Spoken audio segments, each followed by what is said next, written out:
Welcome everyone to today's Bible study, and today we're looking in Genesis 16, and this story today is about Abram, Sarai, which we call Sarah, and also Hagar.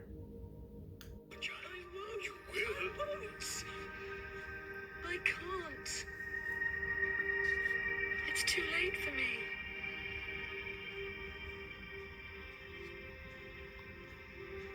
So Sarai, Abram's wife, is very much convinced there is no way that she's going to bear a child or become pregnant. She's convincing her husband that she's way too old and it's never going to happen, and Abram at this time is over 80. And so she's convincing her husband to take Hagar, who is a maidservant which they received in Egypt. She's from Egypt, and she is very young. And so he does go to Hagar, and she does conceive a child.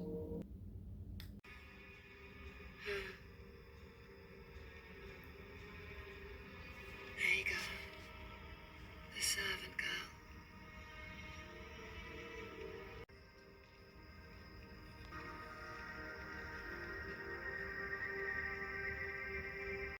So I'm just going to read a few verses for more information here. Then Sarai, Abram's wife, took Hagar, her maid, the Egyptian, and gave her to her husband Abram to be his wife. So at that time, you could have more than one wife. Abram had dwelt 10 years in the land of Canaan. So he went to Hagar, and she conceived, and when she saw that she had conceived, her mistress became despised in her eyes, and she became very abusive to Hagar. At the end of this, all she was jealous and angry about the whole situation. Then Sarai said to Abram, "My wrong be upon you. I give my maid unto your embrace." And when she saw that she had conceived, I became despised in her eyes, and the Lord judged between you and me. So Abram said to Sarai, "Indeed, your maid is in your hand. Do to her as you please." And when Sarai dwelt harshly with her, she fled from her presence. So she went out in the wilderness because of the abuse that was happening to her. So in verse 9, the angel of the Lord makes her a promise and convinces her to go back to her mistress. Here it says, the angel of the Lord said to her, "Return to your mistress and submit yourself under her hand." Then the angel of the Lord said to her, "I will multiply your descendants exceedingly, so that they shall not be counted for multitude." And the angel of the Lord said to her, "Behold, you are with child, and you shall bear a son, and you shall call his name Ishmael, because the Lord has heard your affliction. He shall be a wild man, his hand shall be against every man, and every man's hand against him, and he shall dwell in the presence of his brethren." Then she called the name of the Lord, who spoke to her, "You are the God who sees."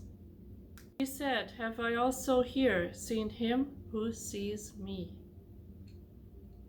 So Hagar bore Abram a son, and Abram named his son, whom Hagar bore, Ishmael. Abram was 86 years old when Hagar bore Ishmael to Abram.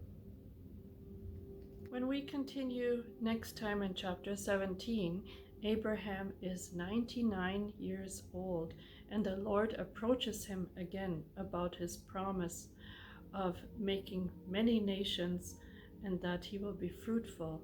At this point, Sarai is still not pregnant.